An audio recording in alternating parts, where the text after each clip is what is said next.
Spirituality and the spiritual path is way more simple than people make it. In fact, it's the most simple thing that you can do with your life. Everything else is just complicating the issue. What you will see eventually, and it's true of everybody all the time, is if you will look clearly inside yourself, what you will see is that you want to be okay. That's what you want. It's so simple to say it that way. I want to be okay. What does that mean? I want to be okay. I want to feel right inside. I want to feel love. I want to feel joy. I want to feel enthusiasm. I want to feel strength. I want to feel well-being. That is so innate. It's just like your body wants to feel well. Nobody wants to have aches and pains and be sick and things with their body. They want to feel invigorated. They want to feel strong. They want to feel right. It's exactly the same, except actually stronger with your psychological being, with your spiritual being. You want to feel high. You want to feel well. You want to feel right. That is so obvious and it is so simple, but nobody will see that. Nobody will own that. They own all these other things that they want. I want to get married. I want to have a car. I want people to respect me. I want to look better. I want, etc., etc., etc. And there's just millions and billions of things that they say they want. And they also have all these things that they say they don't want. Eventually you go very quickly and you see that wants and don't wants are the same. They're just like light and dark are the same. They're just variances in the spectrum of light. You stretch out the wavelength of light, colors change. If you want, you can get all hung up on the colors, or you can say, this is the light spectrum.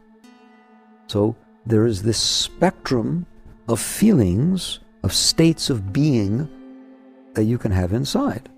They can go from very dark to very light. You don't like the dark, and you like the light. That's very easy. So liking and disliking are just different degrees of wanting to be okay. Eventually you just see it all as the same. If I'm not doing well because something's bothering me, I want the thing to stop bothering me. Why? I'll be doing better than when it's bothering me. That's all. I didn't get positive yet. I'm less negative. Or I'm doing well. I want to get better. It's amazing to watch it. Somebody says to you, I love you. I truly love you. And you feel this joy and this rush of love. And what you immediately say is, what did you say? I couldn't hear you. Because you want to hear it again. You just want to keep building this sense of well-being. So eventually you get to the point, and this is what it means to truly be a spiritual being. It's not what they say it is you realize that's what I'm doing. That's who I am. I'm the being who wants to be as high as I can. I'm the being who wants to feel the most love, the most joy, the least sorrow. I don't care if it's least or more. Be as high on the spectrum of well-being that I can go. Right? The problem is that we have externalized that truth. That's the entire problem with the way we live our lives and why we don't live as spiritual beings and why it's so difficult. Instead of saying, that's what I want. That's all I want, is to be as high on the spectrum of inner well-being as I possibly can. Instead, we say we want all these other things and that we don't want all these other things. Our minds become preoccupied with what it is that we said we wanted and what it is that we said we didn't want. And the rest is history. And a wise being realizes, if I'm not careful, I will spend my entire life trying to get what I really don't want and trying to avoid what really makes no difference. Because what I want is a sense of well-being. But I'm not saying that. I'm saying that I want all these other things outside. And so to make a long story short, because you lost this sense of what you really want and you externalized it and said, I will get it by all these other things happening, your mind now becomes hyperactive, trying to get what you want and avoid what you don't want. A wise being has reached the point where they see that's all the mind is doing. It's just constantly trying to figure out how to get what I want and how to avoid what I don't want. And it stays very, very busy and very, very active. And what ends up happening is all of your energy, all of your chi, all of your shakti, call it whatever you want, all your energy and will become involved in trying to manipulate the life outside of you to be the way your mind thinks it needs to be. And it doesn't bring you happiness. It simply does not. I'm not cursing you. I'm really stating the truth. In fact, what it brings is neurosis. It brings worry. I won't get what I want. I'll have to get what I don't want. That's what worry is, all right? Because you define what you wanted and you define what you didn't want, you worry that you won't get what you want and that you'll get what you don't want. And worry can become all pervasive, can't it? It just becomes overwhelming. But that's why it's happening. That's what a spiritual being has done. They've cut through this. Instead of just, it's like, I always say it's like the hamster on the little wheel in the cage. You know, where you put that little cute little hamster and just runs around on the wheel. He ain't going anywhere. Really not. It doesn't matter how hard he tries. He's not going to reach anything, is he? Well, I want to know what happens when the hamster catches on to that. He says, what am I doing, man? I'm running as fast as I can. The wheel is spinning. I'm trying to get uphill, and I can't. Well, if he was even a pea brain of a hamster, he'd get off that wheel because it's not doing him any good to be on the wheel. He may not know what it's like to be off the wheel, but you reach the point and realize I ain't getting anywhere being on the wheel. That is what it means to get on a spiritual path. And that's so true, it gives me shivers to say it. That analogy is exactly, if you think you know where you're going when you get on a spiritual path, don't even bother. What it means to get on a spiritual path is, I need to find another way because this way is not working. Period. It is not about having come up with some concept in your head of what's supposed to be or what you want to get. That's just another spin on the wheel. It's just, if you're just substituting what you want and what you don't want with another what you want and another what you don't want, it's like changing clothes. It doesn't do anything. It has to be that I see I am running on this mill, this wheel of I want and I don't want, and I'm not getting anywhere. I always have wants and I always have don't wants. How about you? Okay? And as far back as I can remember, I have always had them, and it looks like I will always have them. All that changed was what I wanted and what I didn't want. But the act of the mind telling me what I need in order to be happy and what better not happen if I'm going to try and stay happy, the topic has changed. The actual process has not changed one iota. And I have just as many wants, if not more, as I've always had, and just as many not wants. I've never met anyone that didn't. My parents do, my grandparents do, right? So at what point do you wake up and say, I'm on this wheel running as fast as I can and it is taking me nowheres? There. And what it means to grow spiritually and to enter a true spiritual path is you say, I want off what I know doesn't work. I don't know it does work. That would just be your mind making something else. How could you know it works? You've been doing this all the time, all right? The hamster has no idea what it's going to be like if it gets off the wheel. He's never done it. So there's this willingness to get off of that wheel of want and not want. Not because they're wrong, not because it's renunciation, not because of anything like that. Simply because you become wise enough to see this is endless and I'm not happy. It doesn't bring about great joy and well-being all the time. I still worry all the time. Even if I get what I want, I'm afraid of losing it. And if I don't get what I don't want, I'm afraid it'll happen tomorrow. It just doesn't change, and I'm tired of it. That's a candidate for spirituality. So what happens when a being becomes spiritual? It's very subtle. First, and it's very difficult, it'll take a while, you give up on your wants and not wants. And that's easy to say, but people have a lot of trouble with that. But I question, why would you have trouble with that? It doesn't work. Why would it be hard for the hamster to get off that wheel? I mean, talk to him for a minute. Hamster, how long have you been running on the wheel? Forever, my whole life. That's what I do all day. It's my thing. I run on the wheel. Well, where are you going? Going uphill. I'm gonna make it up there. Wherever I go, I'm on the highway. Man, I'm on the highway. I'm getting somewhere. Have you ever gotten anywhere? Not yet. All right.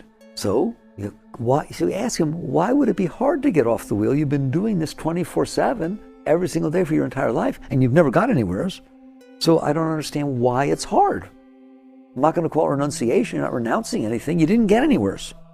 So that's how a deep, mature spiritual being gets off the wheel of want and not want.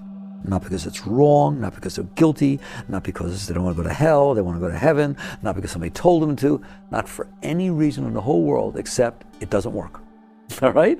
Now, how long does it take for you to see it doesn't work? It should take you about 30 seconds. Why? You have all the evidence in the world you will ever need. You. All right? This is how I teach it. All right? If I were to have done something every minute of my life for my entire life to try and achieve something or get something, and I'm still doing it, then it must not work. Why? I've tried as hard as I can my entire life, and I'm still doing the exact same thing I've always been doing. So there has to be something wrong with this formula. So you look, I have been chasing what I want and running away from what I don't want my entire life, day and night. Even when I sleep, you worry about it or dream about it. That's what's been going on. The fact that you are still doing it means something's wrong. It doesn't work. If you work at something, it should work. It should change. It should do something. So net result is you reach the point where you say, I'm going to be different. I'm going to find another way. And your other way, whatever way it is, I don't care. If it's other than chasing want and not want, it is a spiritual path. You're exploring the alternative to the ignorance of what everybody else is doing, which is driving themselves crazy, running after what doesn't get them anything. So net result is, what will happen if you do that? Well, first of all, how do you do that? It's easy. It says what I want and you laugh. You smile. You treat it like a little child throwing a tantrum. You pat it on the head. Say, I've been here before, I've seen it. Yes, you have the right to want what you want, but I'm going with you. And when it says what I don't want and I'm so afraid of it, and I'm so scared and I hope it doesn't happen, and if it ever happened I would ever die, right? You give it a drama award. You know, the Emmys are coming up. You know, oh, you did so well at that. You almost had me involved. And you just smile. You just laugh at it, right? I have listened to you. As long as I'm listening to you, I'm not listening anymore. What will happen if you do that? It's so amazing what will happen. You will end up, even just that act, you end up freer than you were before. Why? You who's not listening is somebody you never knew before. You were busy involved in running after whatever the mind was telling you about what it wants and what it doesn't want in the name of getting a state of well-being, which it doesn't bring you. So instead, you sit there quietly and relax. And the real spiritual path is you relax in the face of what your mind is saying. You don't try to stop your mind from saying it. You don't get upset because it's saying it. You just relax. And what you will find is that you're there. And that is what we call witness consciousness. That is a state of spiritual awakening. What is? That I'm here. Well, where were you before? I was all involved in what the mind was saying. I was all involved in trying to make the world be what my mind said it needed to be to make me okay, but it never did. So now instead I've decided to just get off. I'm telling you, it's not a matter of substituting one way of doing it to another way. You must go through the process of, I have no idea. I'm just not doing that because it doesn't work. See how easy that is? There's no decisions to make. There's nothing. You just relax in the face of it. What will happen? The worst that will happen is it'll keep saying what it says and then it'll stop because nobody's listening. And you just relax behind it. And little by little, two things happen. One, it will stop. It will get less and less. Why? Because nobody's listening. It's not going to just keep doing it. It's doing it because it thinks it's going to get what it wants. Like a child who's throwing a tantrum all the time. What do they teach you? Sometimes you just leave it alone. You don't have to talk to him. You don't have to yell at him. All right? Just ignore him. Can you handle it? You know, he's making noise. Walk away. He'll stop. Why? Because he's doing it for a reason. He's doing it to get what he wants. If he sees it's not going to get him what he wants, he will stop. It's the exact same thing with your mind. That's the highest way to work with your mind. You just relax behind it, become comfortable, and realize, hey, I have this mind. It's crazy. It has this abundance of wants and not wants, and it's thoroughly convinced that if it gets what it wants, ecstasy will happen. I'll be totally okay. It will be like heaven on earth. And if it gets what it doesn't want, oh my God, it's like going to hell and it'll never be any better. The problem is it is said that every day of my life, all right? And it's like, it's just not true. It's not true. When you get what you want, you're not okay. How do I know? Because you want something else. There's never been a single time that you got what you wanted, that you never wanted anything ever again. Is there? It's just endless. And the same thing with what you don't want. You work hard to avoid what you don't want. How do you feel? Scared that it'll happen tomorrow, or have to avoid the next thing, or whatever it is. Once you get in the habit of playing that game, you lose. So instead you relax. When you relax, you will get some distance from the process of mind. You don't have to fight it, you don't have to do anything. Just relax. Then, little by little, it will stop because nobody's listening to it. Don't suppress it. Don't touch it. Let it be what it is. There's a piano. There's a glass. There's a box of Kleenex. There's a bird singing. There are crickets cricketing. There's a mind complaining. There's a mind giving trouble. And it's either giving trouble about what I want and didn't get, or giving trouble what I don't want and I'm afraid is going to happen. Fine. It's a thing in the universe. It's not yours. Everybody has one. It just says what it says because it's programmed to do that. A lot of you have studied psychology. Psychology is very simple. It basically says you have this mind. It's capable of learning. Very good.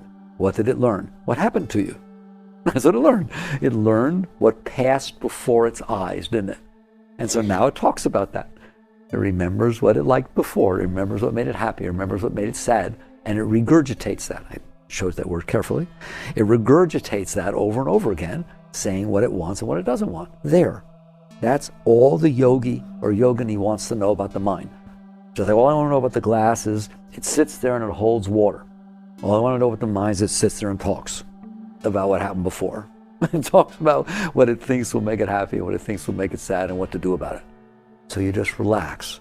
Then you're done with mind. It's that easy. If you're willing to do it, it's that easy. You don't have to fight with it. You don't have to do anything. You just relax behind it and let it be what it is. What will happen?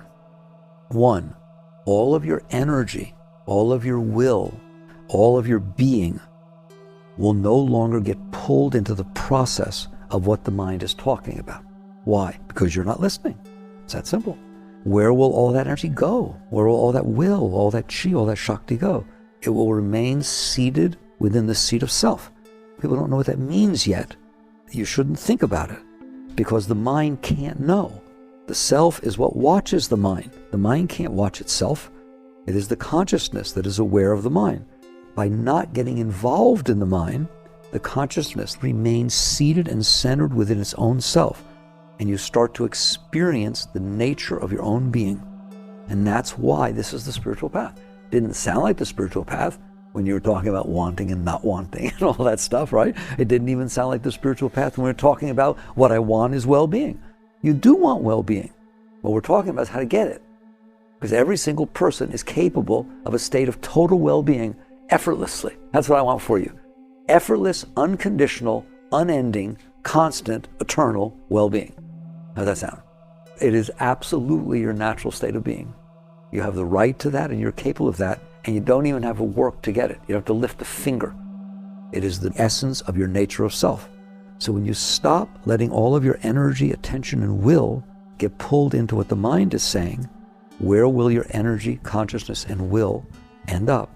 They will end up staying seated where they came from. What the Buddhists call it their source.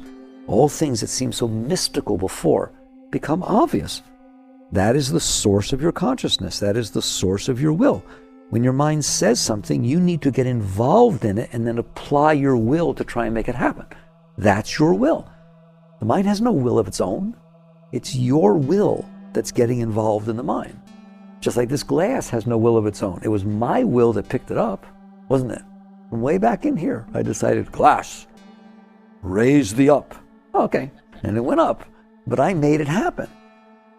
And the same is true with your mind. So if you relax in the face of your mind, people have a lot of trouble with that. But isn't there a part of the mind I should be listening to? Go ahead, do whatever you want, and come back and talk to me when you find out that the answer to that is no. No, don't try to pick between different parts of your mind, the part you like, the part you don't like, the part that's probably right. First, learn who you are. Relax in the face of whatever it has to say. That's a very great state. When you're capable of relaxing in the face of whatever it has to say, you will be a totally different being. Therefore, your whole way of living will change and you won't ask questions like that. what will happen? You will start to be aware that you're there. That's what's going to happen. You'll start to be aware. You don't think it. You're just aware, I'm here. And you will feel this strength, this power, this solidity that you never felt before.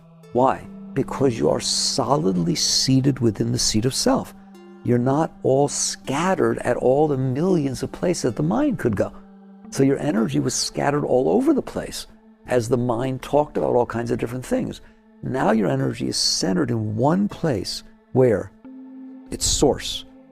And that energy is tremendously powerful. Look at how much power got involved in the mind, how much power you assert to get what you want and avoid what you don't want. All of that power starts to pulsate and drive within you, and it feeds you tremendous strength. And then you start to feel love, like just a state of total love and well-being. You don't even understand why. Like there's no reason for it. Nobody did anything, nobody said anything, yet you're just feeling high, you're feeling up. You're now dealing with spirit. That's what they mean by spirit. They have different names for it in all the traditions, but they all talk about it. Why? Because it's really there, all right? It is the nature of your being. Your consciousness, your center of being is very, very high, but we don't sit there. We get all involved in the wants and not wants of the mind, and then we get all involved in trying to manipulate the world to make it match the wants and not wants of the mind.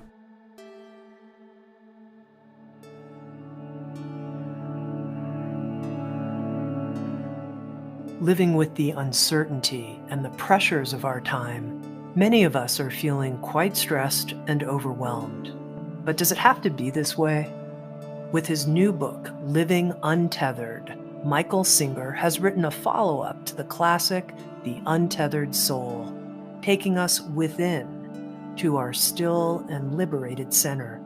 You can learn more about Michael's new book at living-untethered.com. That's living-untethered.com.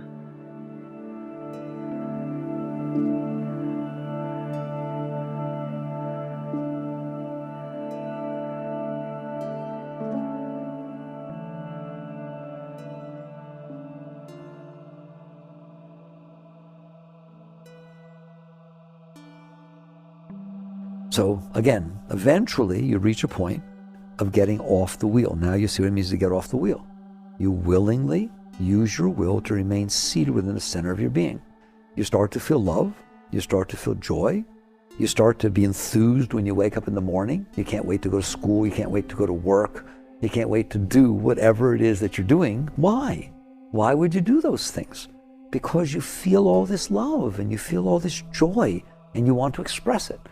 For the same reason that you do the thing that you like the most. Take whatever it is you like the most, a vacation or this, whatever it is, and think about how excited and enthused you get to do that. That's how it becomes about every single thing you do. If you get in your car, it's fun to start it. That's what the Bible means when it says, lest ye be as little children. Every single thing turns you on. You turn the key, it starts, you feel proud. Hey, look what I did, all right? Just the slightest little thing makes your energy rush up inside. You see somebody who you like, makes your energy rush. You see somebody who hates your guts, makes your energy rush. Oh, there's the person who hates me. Wait do you see what they say? They say such mean stuff. I wonder what they'll say this time. And you think it's exciting. You don't have to try and not get upset. You don't get upset. You think it's adorable. You think it's just adorable that there's somebody out there that hates your guts. I mean, there has to be something. Everything has to be out there. Why would it bother you? The only reason you don't want someone to hate you now is as follows. You don't want people to hate you, do you? Why? Because I'm not okay. I already said that I'm trying to be okay. And I've defined how things need to be for me to be okay. And people hating me is not on the list. That's not on the I want list. And it is very high on the I don't want list. So when it starts happening, it hits the I don't want, closes me down, I freak out, so I don't like it. What if you don't have a want and not want list? What if you let go of that and now you're feeling this joy and this well-being just to be alive? Just to wake up in the morning is funny. I'm back. It's still here and you just giggle. And so then in this world you came back to, there's all kinds of people, including someone that doesn't like you. So it doesn't bother you because you're not trying to get anything from this person. What if the person who doesn't like you tells somebody else everything they say is bad and wrong about you? Oh good, now there'll be 2 people that hate me. What do you care? You're not trying to get anything from these people. Do you see the difference? Now I want you to see what I mean by get off the wheel. That's a serious wheel you're on, isn't it? The wheel of caring what everybody thinks about you, the wheel of caring of every single thing that happens, whether you get what you want or avoid what you don't want, and what somebody says to somebody else, and what somebody's thinking about you, and whether you said something wrong, or whether you looked silly, or whether you had a pimple on your face, or that's the wheel. I'd rather be on the hamster wheel. All right? That's the wheel of the psyche. And you're just running around. You get off of that. Not by changing it, not by fighting it, not by anything. By relaxing in the face of it. And I'm telling you, every single time you relax, you're investing spiritually in yourself. Every time you fall behind the mind and remain seated within the seat of self, you have elevated your state of being. If you have to meditate to do that, by all means, meditate. If you have to do mantra to do that, so it keeps you centered enough to remember not to do that, then do mantra. If yoga helps you, do yoga. If reading the Bible helps you, read the Bible. If reading the Gita helps you, read the Gita. Whatever it is that helps you remember to do this very simple process, which is, I live in here. My mind is a guest. I don't have to listen to what it's got to say. It's never taken me where I want to go, ever. In fact, somebody says something nice to me, my mind finds some way to ruin it. How about yours? It does? Find some way that they didn't mean it, or I'll get hurt like last time, or how can I be sure that they meant it? And maybe they say it to everybody. Oh, I can't trust. Doesn't it? Anybody else's mind do that? Just mine. I'm the only mind that does that. I don't believe it. All right? And you would just see the mind is literally stealing your happiness from you. In the name of giving it to you, it is taking it from you. So you relax. You will, over time, start to feel well-being well up from within the state of your being. So that is the start of your spiritual path. The first step in your spiritual path is decide you want to do this. Want to do what? I forgot already. Get off of that stupid running after what you want and running away from what you don't want. That's what it boils down to. Not that it's wrong, it just doesn't get you anywhere. So now you decide, what I am going to do all day is relax. I mean, I'll go to school, I'll go to work, I'll get involved when I'm supposed to get involved in. The only thing I'm not getting involved in is me. I'm still getting involved in the things that are unfolding around. Maybe I'll get married. Maybe I'll have children. It has nothing to do with it. Nothing. Maybe I'll run a business. Maybe I'll go help people. I don't know. Whatever's unfolding, I'll get involved with. But that has nothing to do with me doing it for the purpose of getting what I want and avoiding what I don't want. That's the only thing you're letting go of. You're not letting go of life. In truth, you're starting to live life. You're letting go of the thing that was defining how life was supposed to be, which are the wants and not wants within your mind. So you do that by relaxing. So the first stage is to wake up and say, I want to do it. Your second stage is to start doing it. Most people never, ever will get past the first stage. Most people just know, are you crazy? For the whole purpose of my life is to get what I want and avoid what I don't want. Why would I ever give up on that? Doesn't make any sense. Okay, fine. I did the best I could, right? But some people wake up. Some people say, well, I see why I would do that. That thing's nuts. That thing's done nothing but give me ulcers. And so you decide that I do see it and I want to try another way. I don't want to be like that hamster my whole life. Okay, I've given you the other way. As simple as it can be given. Relax. Relax. All you have to do inside is relax when the mind says I want and the mind says I don't want. However it says it, your response is relax. You just relax. At first it's very difficult because you think you're giving something up. You think you'll miss something. It does not take long before you realize, hey, this is nice. I don't have to do that. I don't have to run after every single thing it says. I don't have to run away from everything it says. And you're going to find out nothing happens. You're fine. It's not true that you didn't jump and run like an idiot because it said something bad was going to happen. Instead, you relaxed and nothing happened. You don't understand, 99% of the things your mind says are going to happen that are bad don't happen. But they did make you uptight. It made you uptight because it said it. You worried about it. You got anxious and it didn't happen. So what would happen if you just relaxed? Then a whole percentage of the time you'd be fine when you weren't. And 99% of the time, the mind says, I want that, I have to have that, I got to get that. You either really don't want it once you get it, or you're not going to get it anyways. So you get disappointed, you get resentment, and so on. And instead, you start feeling, what's that word? Oh, peace. You trade neurosis for peace. Why would I feel peace? Because you're not running around like a chicken with your head cut off inside, getting scared and getting anxious and all that. You just relax. All right. So that's the second phase of deep spirituality, is you actually do it. You actually let go of your mind. You just let it go. And you're going to find out, you'll come and talk to me and say, I'm shocked. It's true. The vast majority of every single thing the mind says is completely irrelevant. Nothing changes except I'm better off. All right? I'm not as anxious as I was, and I'm more at peace. And the world still goes about its business exactly like it did. Nothing was changing. My mind was just driving me nuts. All right, good. Now the third step, relax deeper. Just relax and be aware of what you're experiencing, where you end up when you relax. Don't try. It's not effort. It's just experiencing.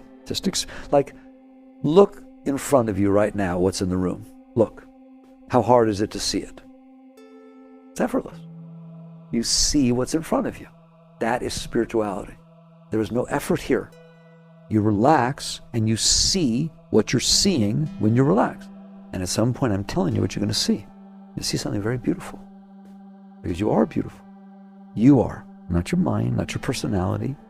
You, the one who's in there when you relax, are very beautiful.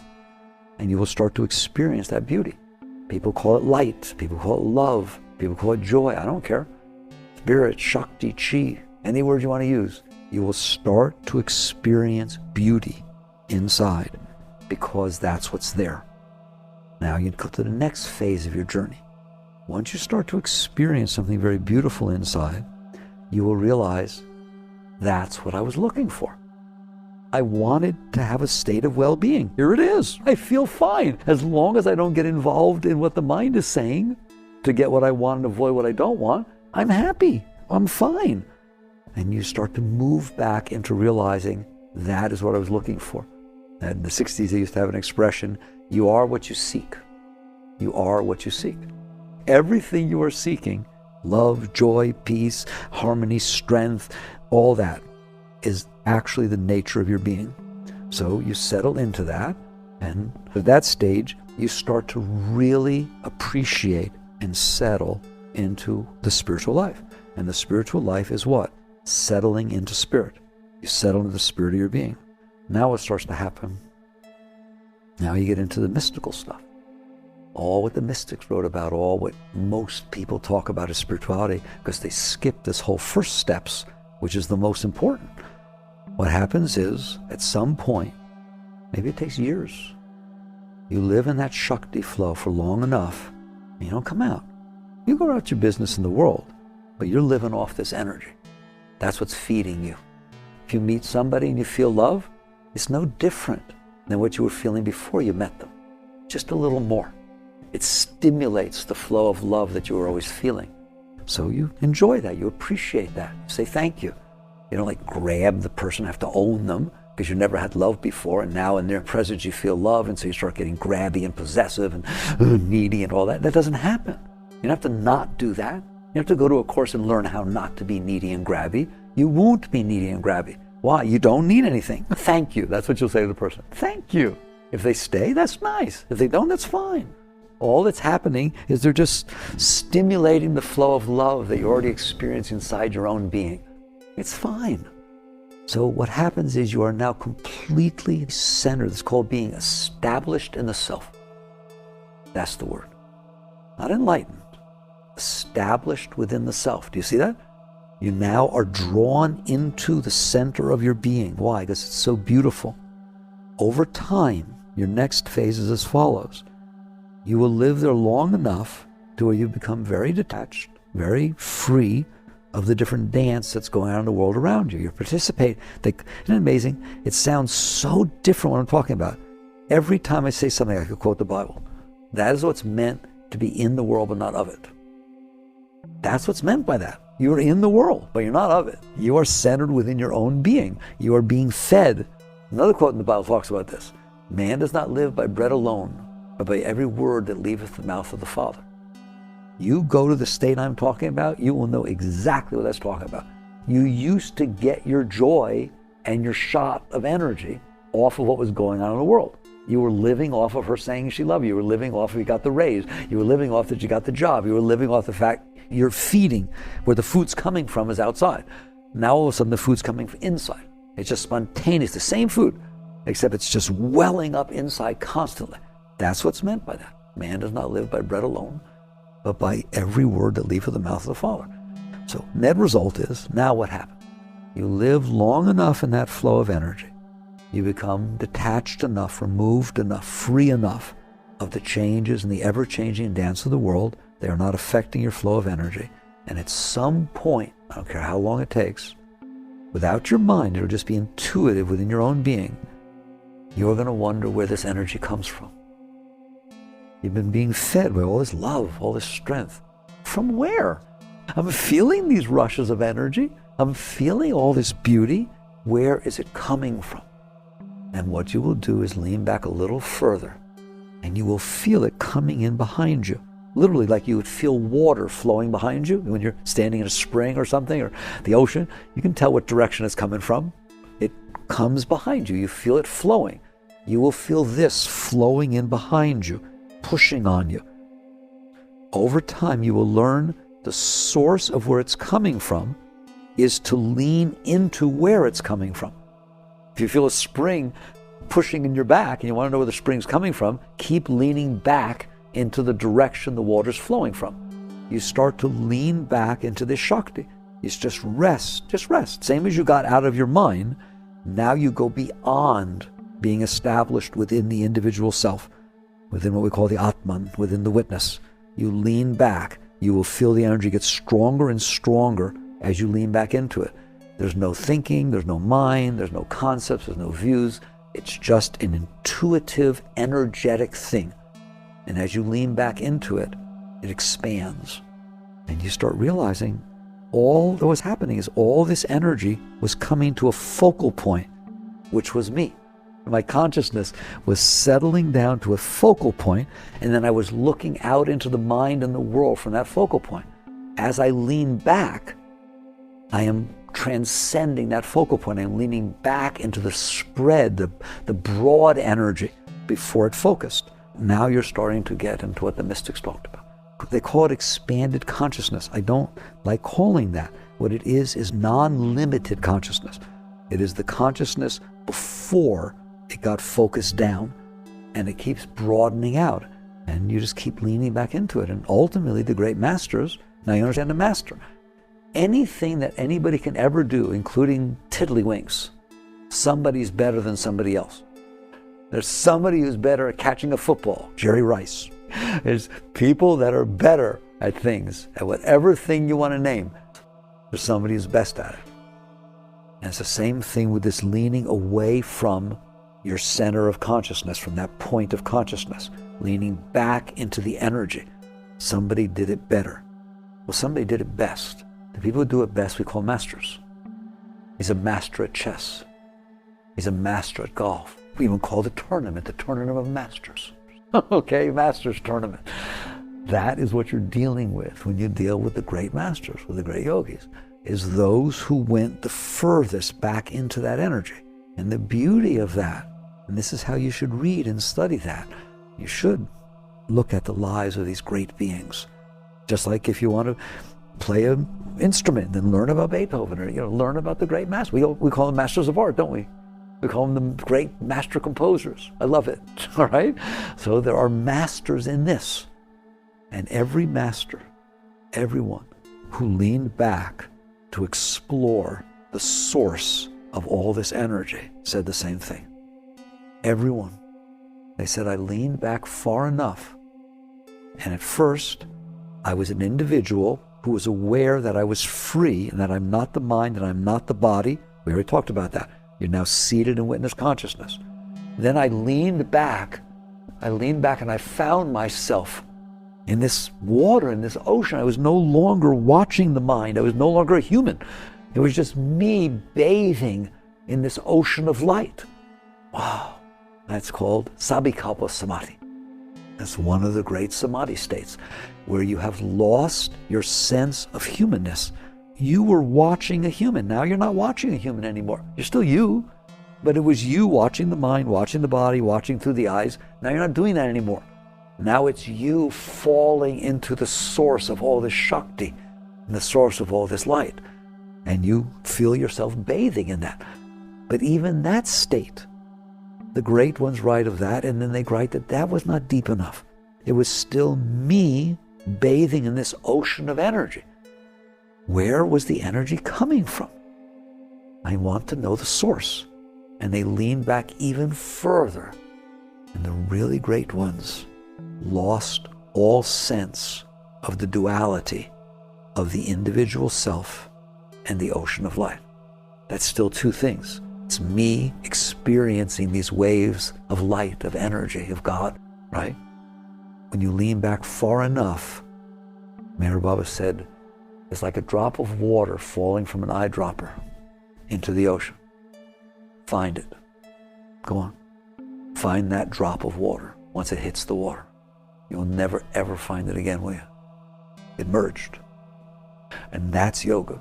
What yoga means is merger. That's what that word translates out of Sanskrit into union, merger, oneness.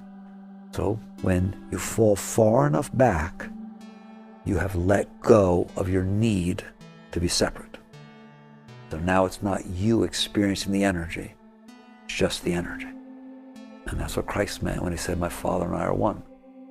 That's what all the masters, the great ones, came back and said, right? That they merged with God. They merged with that energy. Let's not call it God yet. They merged with what energy? The energy they were feeling pouring in. What did they experience? Well, Yogananda, an Orpa Yogi, in his chapter, My Experience in Cosmic Consciousness, said when he fell back and lost himself, he experienced himself as the entire universe. He could feel the galaxies inside his being. His whole being was expanding out at the speed of light, and all of it was his body. And that's the great teachings, that the energy that you experience inside, the energy who you are, is Einstein's energy. Einstein died trying to prove a unified field where there was just one field of energy that was the cause of gravity, of radiation, of light, of everything.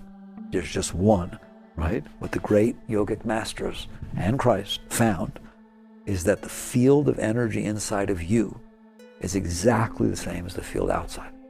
Once you let go of your individual self and fall back behind, the whole universe is manifesting out of your consciousness, all the same being. So now we went from where we live, caught in our minds, everyday life, to complete enlightenment, and that's what enlightenment is, to complete enlightenment and realization in a continuum of relaxing away from whatever you were experiencing. Do you see that? All it took was for consciousness to be willing to let go of what it was attached to at that moment. Because if it doesn't let go, it will stay attached to it. So first, it let go of like and dislike, not because they're wrong. It's not renunciation. It's not like, okay, I've let go of everything, I don't like anything, and I don't like this. Oh, give me a break. It is not about suppressing and renouncing and not doing and doing all that stuff, taking vows, because it's not about that. It's about relaxing, not fighting. There's no fighting in this. It's relaxing. I call it relaxing and releasing. It's just go on vacation. Go on vacation from being you for a while. It's the only true vacation, by the way, because wherever you go, you take you with you. So you relax away from yourself constantly. It's your job every moment of your life. And then when you start to feel Shakti and joy, relax beyond that. Don't ever stop. Don't ever stop until there's not an individual self left to relax. You let go so much that it just merged with the whole universe. So that is the spiritual path. It's very beautiful, and you do it right here. The other side of it that's very fascinating is the great ones say that if somebody had reached that state truly, you wouldn't know it. You might be driving a bus. They say the Buddha's driving a bus. You hear me? There's no reason for you to be different than anybody else. It doesn't change the outside. You still have a life. Why would you not have a life? There was a purpose for creation. You were made for a reason. But you weren't made to be neurotic. There's a role for you to play in life. It will unfold. You will play it. If you were a fully enlightened being, your role would still go on. The great master Yogananda was fully enlightened. When you read the state, when he actually writes or talks about the state he was in, it's incomprehensible what this man was experiencing while they walked around teaching at Carnegie Hall and doing all kinds of things. But he said it wasn't there. He was literally merged in the universe while the words were coming out of his mouth, teaching just standing room only at Carnegie Hall in the 20s. So you just realize, don't sweat it, just let go. It will all unfold, and you get to have peace. I'll end with Christ. Christ said, my burden is light, didn't he? Now you understand. Your burden is light because there is no burden. Because you found what you were looking for within yourself. You let go. So this is your path. Whatever degree you wish to try it, live with it, I hope it's full. Use every minute of your life to let go of whatever's trying to make you not let go and see what happens. Jai Gurudev.